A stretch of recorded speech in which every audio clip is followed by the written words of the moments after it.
Oke, teman-teman. Jadi untuk podcast yang kali ini kita bakal ngobrol pakai bahasa Inggris. Jadi Buat ya teman gitulah. buat teman-teman yang bilang nggak bisa bahasa Inggris, belajar. Yoi.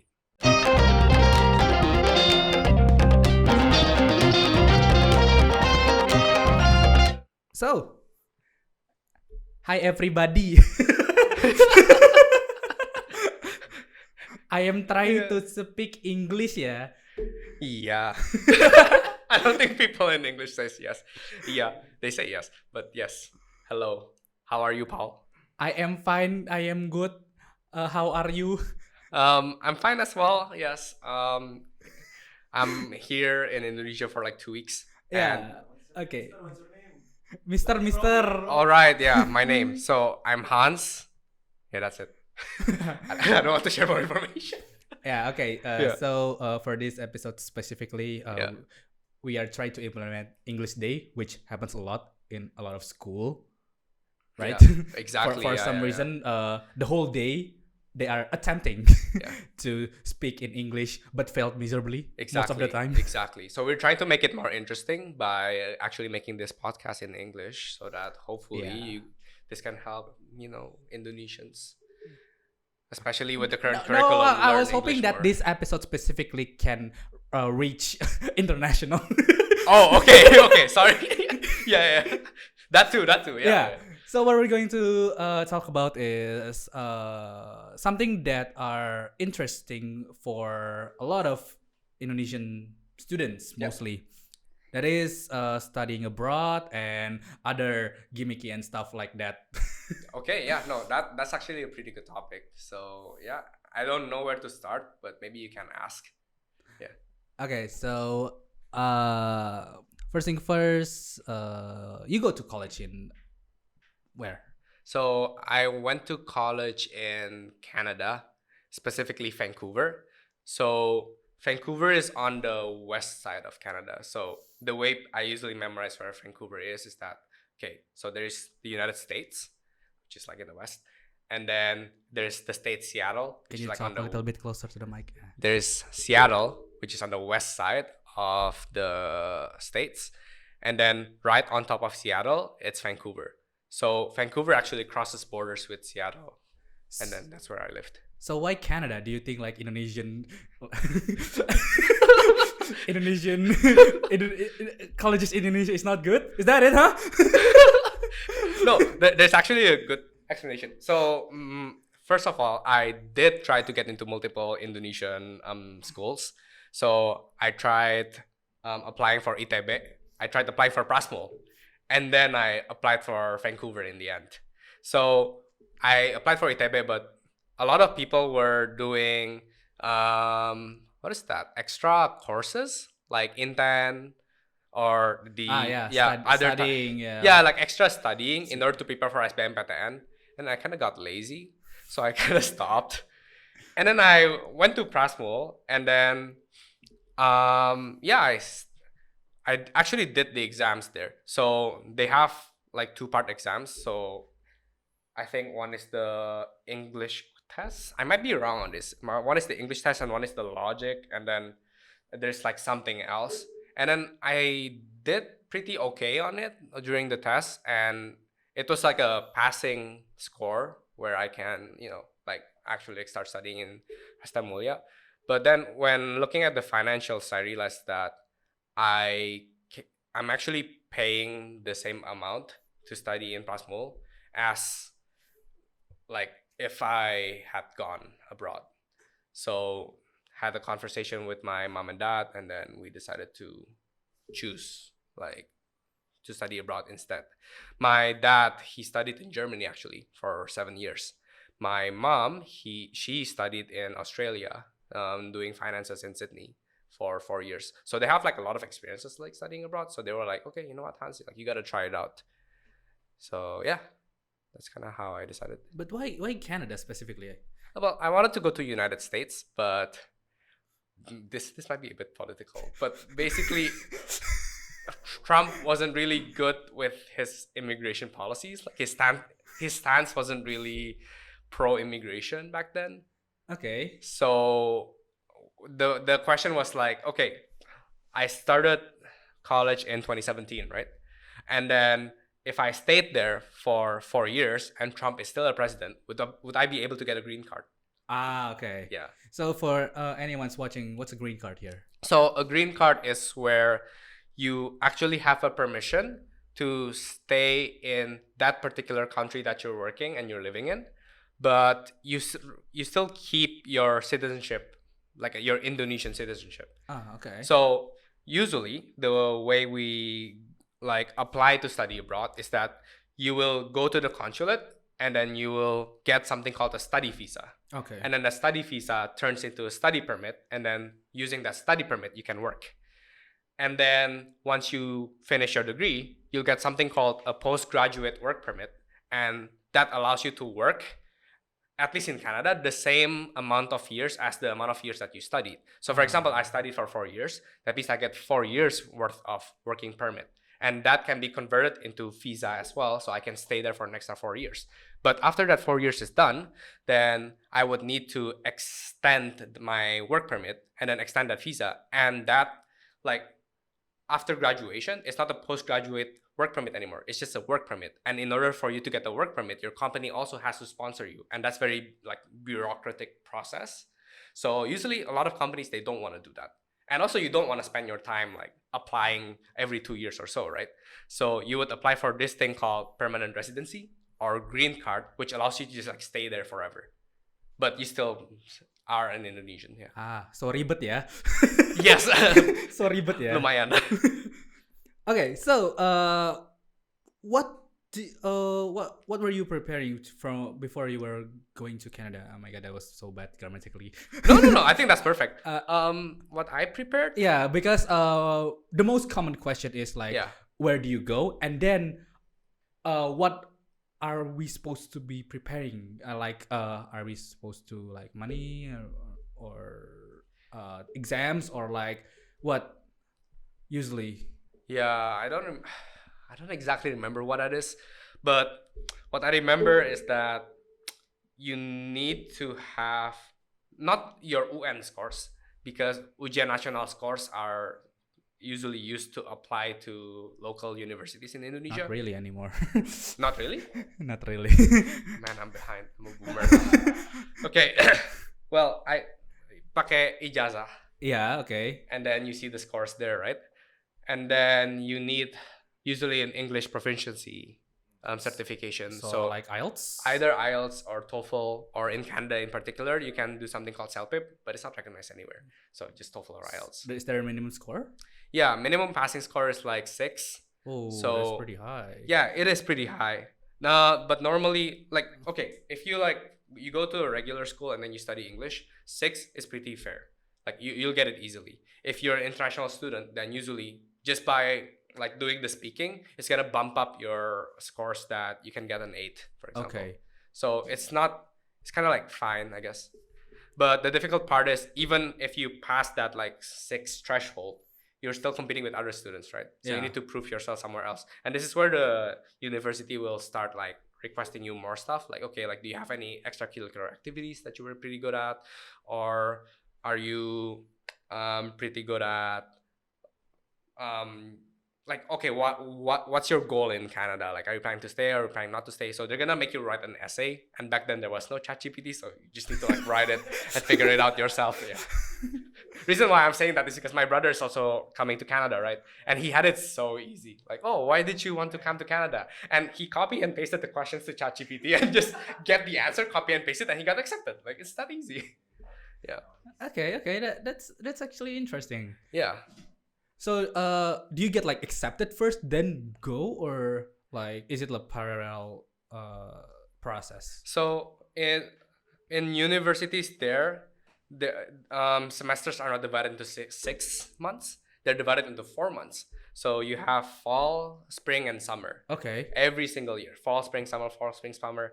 So when I graduated from my university, which is like when I graduated from high school, which is around March, I have around 4 months where I did nothing. So during those 4 months, that's where you kind of do your applications. So even if you don't get accepted to the university, you can still apply for colleges, and usually colleges have a better, has a lower entry barrier. What's the difference other than the lower entry? So colleges are usually for people who, so university there's only a few of them, and there's pretty competitive. If you, so a lot of people, they opt to go to colleges first, and then they stay there for 1 year or 2 years to build sort of like their Canadian resume, and then they move to universities afterwards. So a couple of colleges in Vancouver, we have Douglas College, we have Langgara College. So a lot of Indonesians, they would go there first, and then they would take courses or whatever. Oh, and it's cheaper too. Like universities, you can spend like 5 years ago, like 30K Canadian dollars a year. Was that like 300,000? That's like 300 million 300 million. Okay. rupiah. Yeah. And for if you go to college, that number can drop by half. Yeah. Okay. So it's only like 150. So the idea is, okay, if you work hard enough, then you can just stay in college for 2 years, and then you move to university afterwards. The only catch is that once you end that 2 years in college, you need to have a high enough GPA in order to transfer. And that's where you need to work hard. Yeah. Okay. Makes sense. Yeah. Okay. So the story is Mhm. you applied. Thank God you got accepted. Yes. And then you went there alone. Yes. Oh God, that is such a big thing to do, because most of us like are scared to do things, like especially go into a foreign country alone. Okay, but that's part of our bet too. I remember we had a conversation about this, no? Like I remember back when we were in high school, we like to talk about how I've never been abroad. Yeah. Yeah, and I decided like, okay, you know what? I'm gonna fucking challenge myself. Like I'm gonna go to abroad. And my mom and dad asked me like, hey, like, do you want us to come with you? I'm like, no, I want to prove myself. I want to like try to get like figure out how the system works. Like, oh, like where do I transfer in Hong Kong, and like how do I stay? What's even is a layover? So I just kind of like throw myself out there. Thankfully, like that's actually like a really bad thing to do, because I laid over for 8 hours. I figured out how to get to the transfer and finally get food and everything after 6. I got lost. Like I was like circling the entire Kong. apartment. In Hong Kong. I transited in Hong Kong. Yeah. So not recommended. Don't do it. I'm just being crazy. So you went to Canada alone based on pettiness that I used to tease you that you never been abroad. Yes, but okay. In my defense, it's actually pretty cheap as well. Because you know what, you save like 2 round tickets, right? And Canada is so far away that like 1 ticket each is like 1,500 minimum. So you're actually saving a lot of money doing that. Yeah. Okay, but when you finally arrive, Yeah. and I'm sure that was a hellish trip, Yeah.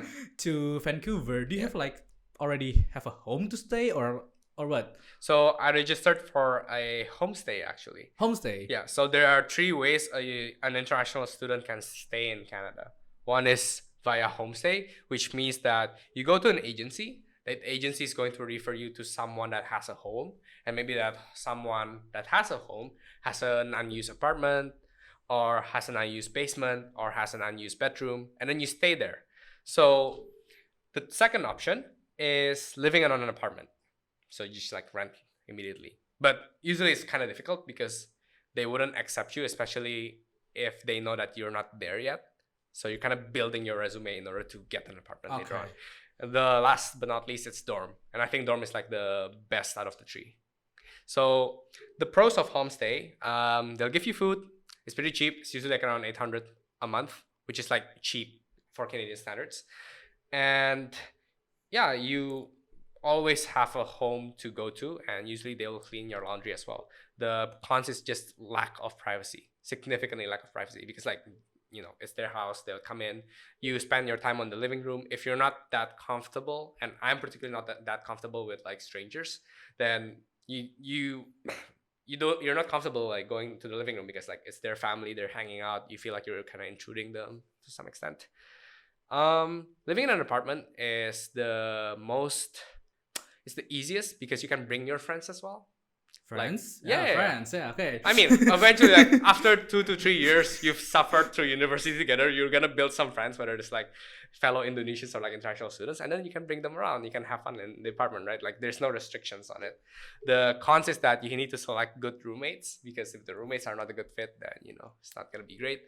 And it's also very expensive as well. Yeah. Like especially renting prices now in Canada is already reaching maybe 2,400 for 2 bedroom. 2,400. Yeah. That's like a year here for apartment. Yes. So you're paying like a lot of money just to have Yeah. a comfortable life. I mean, I think it's a high price to pay for privacy. Yes. But I think the best place to live, and I regretted not doing this, is to go to dorms. Because in dorms, like, sure, you can hear like, your neighbors fucking because of how thin the wall is. But it's a pretty good situation to live, actually. You're pretty close to the dormitory. Sorry, you're pretty close to the university. So when you want to study, you want to go to like the classes you only walked. A lot of friends, a lot of Indonesians actually also go to the dorms. So it's easy for you to make friends. You're not that restricted. Like if you live in a homestay that's like so far away from the MRT line, you're fucked. Like you're not gonna hang out, or you're gonna spend like 2-3 hours in transit, which is not great. And last but not least, just being in the dorm, sometimes there's like events, helps you socialize as well, helps you network. And usually like the close-knitted group of friends that you're gonna build is from dorms. Okay. So yeah. That's very interesting. So how's college there? College? Sorry, universities. Oh, universities. Universities there are weird. In Vancouver in particular, I was surprised at how many Asians are there. Because initially I thought, oh, I'm going to Vancouver. I'm going to see more people from European descent. But turns out there are a lot of immigrants. There's a lot of international students who study and go to Vancouver. So you go there and then you see like, oh, like for example, someone from the Philippines would pass by, a Filipino, and then they would start talking. And then you would think that they're speaking Indonesian because they have exactly the same accent, until you realize that, oh, fuck, I don't understand what this guy's saying. Because that's how Filipinos are. And they would feel the same way when Indonesians passes by. They're like, oh, are they speaking Tagalog? Oh, fuck no, because I don't understand them. But how are their accents so good? Like, things like that. So it's a pretty unique experience. But other than that, what about the education there? Like, is it better? Is it I don't know. Like, what's the main difference?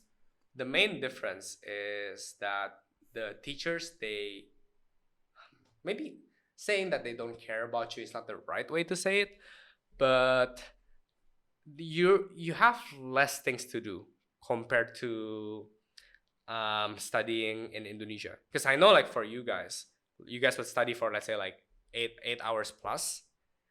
And then like even some schools, they still have like a fixed curriculum, so you can't even choose the classes, choose like when you're gonna study, when you're gonna like take a time off.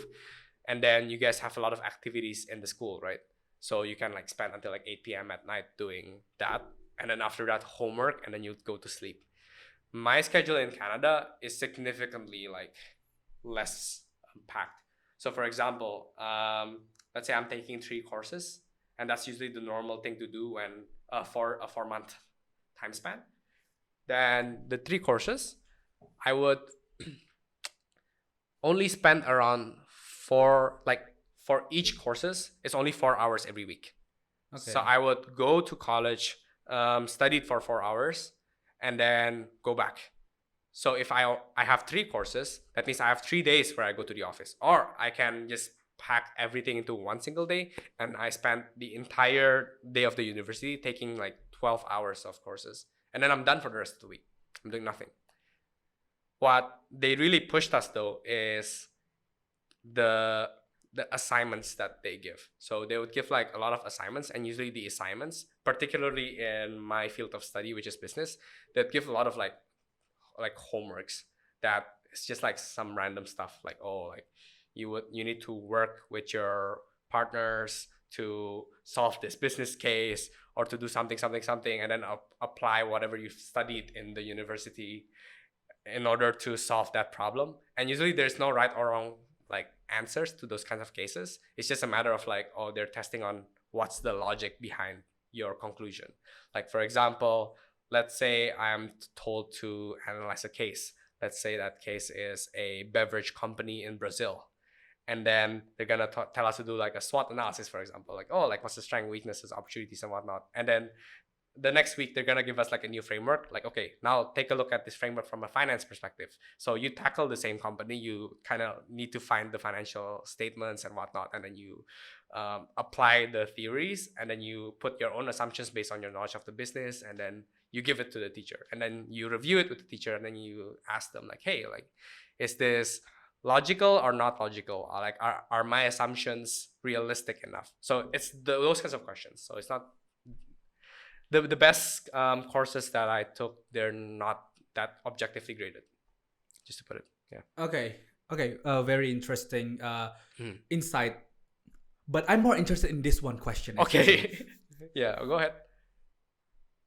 How does the food, man? The food there. I mean, for me, my one like thing that kept in mind that keeping me from going abroad and living there is, oh my god, I cannot live without Indonesian food. No, I think that's completely valid, and all I can say that it sucks. Like, there's not a lot of Indonesian food there, at least in Vancouver. I don't know why. It's like there's so many Filipino restaurants. There's so many Vietnamese restaurants. Like, there's pho everywhere, and they're pretty authentic as well. There's a lot of Chinese food. Like, there's even like something like lorok there, where like there's just like all the good Chinese foods are there. You just need to like kind of know how to, speak. Yeah. So not speaking. It's one of the restaurant like has a child that he's doing his homework. Yes. No, I'm not kidding. Yes. Yes. And the most interesting part is when you go to them, like everything there, you have to pay using card. They don't take cash anymore. Like for them, for you to give like a $20 bill to them, it's like weird. Like, why don't you just use your card? Because the normal like debit card that you usually get from, let's say, BCA, for example, you can just like tap it to the cash register, and it's gonna like register. Okay, you're paying like 15 plus tax or whatever.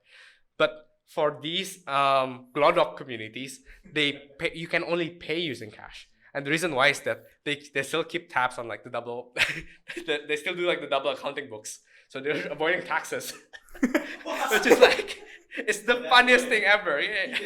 It's something that I thought like only like emerging countries would still do it, but no, like in that small town, they still do it. And then like even when the police try to like kind of like investigate, try to audit, they speak with a broken English accent. So like they can't really investigate. Yeah. They play that card like, oh, like, I'm an immigrant, I don't know what you're saying, and they're like, yeah, okay, you do you. So yeah, that's an interesting part. Japanese restaurants are really good there. Everything's sushi tei level and above. Korean food also really good because they have a Korean town. It's called Lohit Town Center. They even have like their own station, and like it's just really good Korean food, but no Indonesian food. So you're right, it sucks. Yeah. So you can't get one of those viral $18 nasi padang.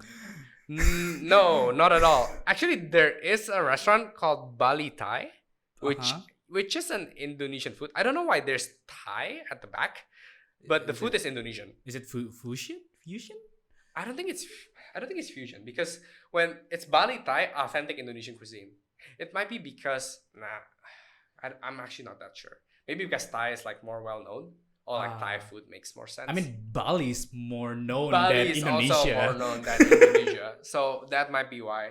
But I almost never go there. I've only been there once. Because the food there is $30. $30 for what? $30 for like the normal food that we get like in Padang, for example. Dang.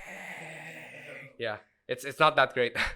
But I heard there's a lot of like home cooked meal that are being pre-ordered, right? Now, that you can pre-order. Yes, and that's like the good part. So usually you would start like getting to know a lot of Indonesians, and then some of them would tell you like, hey, I know like the senior, like 3 years, 4 years above, that has a community. Like that community can be like religious, or it could be more like educational, like an SFU, Indonesian Association. SFU is like the university that I went to. Or it could be a community from the consulate. So we have something called Permika, Persatuan Muda Budi. Yeah. Yeah. It's quite common in other countries too. Yeah. And then, yeah. So you join those communities, you get to know the moms, and then you realize that the moms, they have a WhatsApp group. So it's like seasonal. So they would like broadcast to every single person like, hey, we are going to make a batch of, let's say, rendang. And then it's going to be delivered in 2 weeks. Who wants to chip in? And then like everyone on WhatsApp would say like, me, I'll do like 3 orders and whatnot. And then after it's done, then they would like transfer money via Interact, which is some sort of like Venmo. And then they would station themselves on like different stations, and then you can pick it up from there. So there's actually an entire catering system happening in the background. So your question then is, why don't they make a restaurant, right? Yeah, of course. That will be everyone's question. That would be everyone's question. Well, I mean, Indonesian food isn't there. Yes. The demand is there. Yeah. So why don't just make a restaurant? exactly. And the answer is. And the answer is it's because of food safety. A lot of people have attempted to create their own restaurants, but it's always very difficult to pass the regulations. Like, because when you build a restaurant, you like even the infrastructure, there's like a particular regulation related to it, and then on a month by month basis, they will like do like some auditing, like, oh, like, do you still follow the safety regulations? Can you still operate? For example, I have this. When I was living in a neighborhood called Joyce Collingwood, there's this restaurant opens until 3 a.m. in the morning. So you just know that I would like love. I'll always go there, and it's like a Chinese food kind of thing. So you can get congee for like $7, which is like very, very cheap. Yeah. Yeah, and then like you hang out with your friends there. I went to Victoria to do an internship. Went back to Vancouver, the restaurant's closed because it didn't follow food safety regulations. So it's that tight when it comes to it. And most of the Indonesian moms who attempted to make a restaurant, they canceled their plan because of it. Yeah. I think it's more of a hassle, and yeah, it's I think it's more profitable if you do it the back. Well, there's some risk associated to it, but yeah. I it's just mean, more, as yeah. Indonesian who bought it knows the risk. Oh, like no, you have no idea. Like, if there is this one time that one of each of the moms, like, they have beef with each other because I think they were trying to sell it in an Indonesian association event. So they rented a basketball court like in the community park, and then what they did is they turned the basketball court into stands, and then they can sell their food there. It's like it's a thing. Like, we do it on an annual basis. Apparently, this one mom, let's just say like Mom A, applied for this particular location, but because Mom B did something or whatnot, she got it instead, even though she applied first. The mom got petty, and then she reported the entire event to the food safety regulations, and then they got investigated, every single one of them. Yeah, actually, a good friend of mine, his name is Michaelan, had to deal with that. Yeah, so shout out to Michaelan. I guess pettiness between moms runs course even in Canada. Yes. Yes. Okay, so you're working now, right? In Yes. Vancouver? I'm working in Victoria. It's not Vancouver. So in Vancouver is near the pier. It's near the Atlantic Ocean. But before it meets the Atlantic Ocean, there's a big like island, almost shaped like Sumatra, and then there's a city there called Victoria. Okay. It's 4 hours ferry away. So can you tell me like briefly what do you do? My official title is investment risk modeling. What we do is we basically have some numbers, we calculate the numbers, and then we report that to our managers. Is that like a thing that IRS could be concerned of? No, because the company is a government corporation. Oh, okay. So IRS are aware of my job, yes. Okay. So like in a few sentences, can you like tell me how's it working there? Do you want to know more about the work, or do you want to know about the conditions of the work? I think the environment is more interesting because Okay. the work is just like numbers and I bet coding. It's just crunching numbers, it's just coding, and then it's just like a lot of this and that. Yeah, but what about the environment? The environment in Victoria. Okay, so the interesting part about Victoria is Vancouver and Victoria has completely different demographics. So Vancouver is a study town, almost like Jakarta. So people would come to Jakarta. People would come to Vancouver to study. So you see a lot of international students. You see a lot of young people, usually pretty wealthy young people, and then they would take this. Yeah, they would take the SkyTrain. They would enjoy them, like hang out in the parks when it's in the summer. See like a lot of like Asians basically, and also like some Middle Eastern, some South Asians. In Victoria, it's completely different. So when we want to talk about Victoria, we need to talk about Toronto. So once you start working, you usually would move from Vancouver to Toronto because there's not a lot of demand in Vancouver, and also the location is too small for you to like make a new business. Like housing is just too expensive. So you would move to Toronto and start working, and then from there, if you become very successful, then you would want to retire somewhere, right? Would you retire in Toronto? No, because in Vancouver you're so used to like beautiful landscapes, because Vancouver, like you get mountains, you get beaches, you get rivers, all in the same city, and you get city as well. Like you get downtown area. So if you like hiking, you'd love to be in Vancouver. If you like skiing, you'd love to be in Vancouver. If you like going on kayaking, you'd love to go to Vancouver. But in Toronto, everything's flat. Like literally, the entire geographical area is flat. They just built cities on top of it. So there's no parks. There's no access to sea. So a lot of people that came from Vancouver and go to Toronto, they're sick. So maybe after 10 to 15 years, and then they get pretty wealthy, they'd start thinking to themselves, okay, I have a lot of money here, and I have my pensions ready, because you have worked for like 10 years, and then they have the defined benefit pension plan or whatever. Where do I want to retire? They want to retire to Victoria. So in Victoria, the demographic, first of all, it's all ages 50 and above, or their kids. So you'll see a lot of high schoolers, and they would like, at 11 p.m., they would like just basically be on the streets waiting in line for McDonald's, and you see they're high, and they're just like waiting there. Other than that, you see like a lot of like old people, usually pretty white, and then yeah, they're just like be having their business. They usually have their houses near the pier because it's an island, right? So there's like a lot of piers, and then they're just like hang around. So because of that particular demographic, it's full of like retired people that's already rich. Housing prices, food, rent, everything is very, very expensive compared to other cities. So yeah. Okay. So I think I have one last question for today, I think. Yeah. And this is Sure. a big one, actually. If you're not that comfortable in answering, it's totally okay. Okay, sure. So you've been working for like, what, year? 2 years? I've been working for 11 months, close to a year. Yeah. Are you gonna come back to Indonesia, or like are you going to have a permanent residency there? So having a permanent residency doesn't prevent me from going back to Indonesia, right? It's just that I don't need to apply for a work permit every single time it expires. Yeah, I get it. What would change is that if I became a Canadian citizen, then I can't go back to Indonesia unless I have a visa. And there's no chance that I can build a company in Indonesia, because you need to be an Indonesian citizen in order to make a like. And that's true. Yeah. That's true. So, would I ever?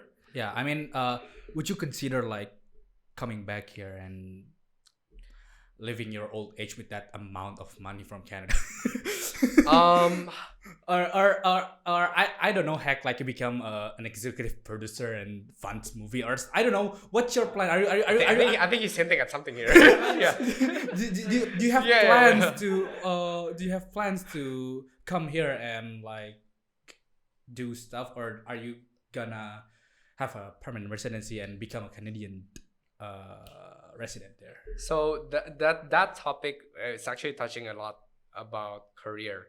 So in North America in particular, it's fairly easy to get a job that gives you pretty good pay, and then just live based on that pay. Like you live comfortably, but you won't be like very like crazy rich, because you're just working, right? You have like a set amount of money, and then like it won't exponentially grow. But if you're in Indonesia, it's higher risk, higher reward, because you can be working forever and then the pay is like pretty low. Or you can take a gamble and make a business, and it can go both ways. But if it goes good, then you'd make a lot of money, and then you can live comfortably. I would say that I wouldn't go back to Indonesia to retire, but I would maybe go to Indonesia to take that gamble, to like, oh, maybe I have a business idea, and this business idea is particularly interesting if I apply it to Indonesia, because maybe I have an advantage as an Indonesian. Then I would go back. Okay. Yeah. Yeah. Okay. Because as far as I know, like a lot of Indonesian people, like when they get abroad, they try to forget and try to erase their nationality where they were born and stuff like that. So I appreciate the way you think that in the future maybe you want to come back here and do stuff I here. see. Yeah, I know what you're talking about, but yeah, no, it's a really valid thing to think about. It's just you'd be surprised at the amount of people that they went abroad, and then they were like, oh, like I miss Indonesia, like I want to come back. I just need to figure out like how, when, and where. And yeah, like I had a couple of friends, like for example, I have a friend that's a director, you know her, and then she started making films that are like non-related to like her culture, and then slowly she realized like, oh, you know what, like I can make videos very well, films very well, if I like looking back at my past, looking back at culture, like where I come from and why am I like here, why am I like this. And then kind of she built her career pretty well based on like introducing Indonesian culture to the international world.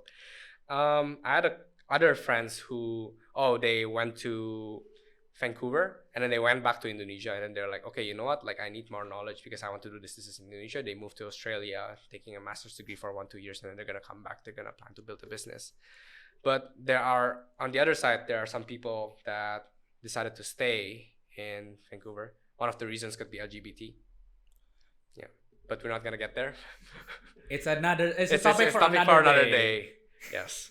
And then maybe they have like family traumas, and then they wanted to be as far away from the family. So it's not necessarily like a vendetta against their like against Indonesia. Okay, I get it. I mean, it all comes down to what do you think about what do you personally think about this country, and what are you after?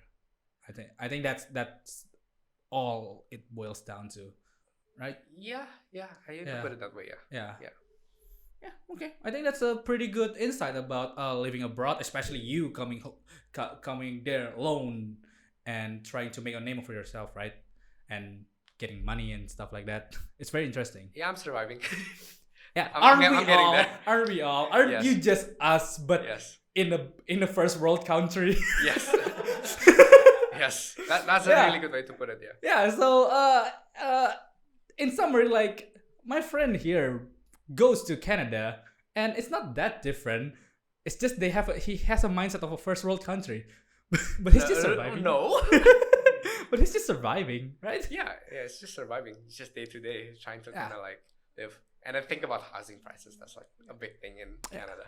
Do you have anything to say for the people here that wanna come and study or work abroad? Like, do you have any tips, or do you have anything at all? I think for the viewers there, if you ever want to move to a different country, it doesn't have to be Canada, because I can't even speak for all Canadians because I'm from Vancouver, not from like Toronto or Saskatchewan or Alberta. Is that you need to have a specific goal on why you want to be abroad. Like, is it because you want to be maybe a bit far away from your comfort zone so that you build your independence, or you kind of open your mindset? Is it because you just want to have a good education? Is it because you want to have good networks with people from abroad so that you can make a business? Is it because you just have to just because like maybe your family wants you to go abroad, but you still don't know why? Like, you need to think about those reasons before you decide to go abroad. Okay. Yeah. I think that's all the time we had for today. It's a very good insight. Thank you for coming here all the way from Canada. Yeah, no worries. Yeah, I came here specifically for this podcast. Yeah, I mean, yeah.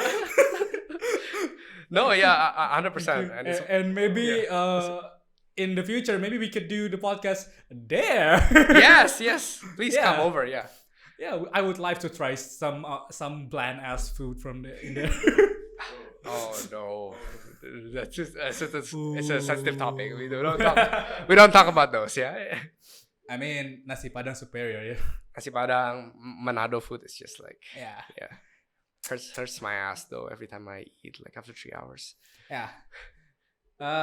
Thank you for today. If anyone might wanna ask, are you free if people wanna shoot your DM? No? I'll keep incognito for now. Okay. Yeah, So, maybe in next podcast. Yeah. Yeah. Just DM us then. Maybe we'll help you or Yeah. something. Maybe. Yeah. Bye. Bye.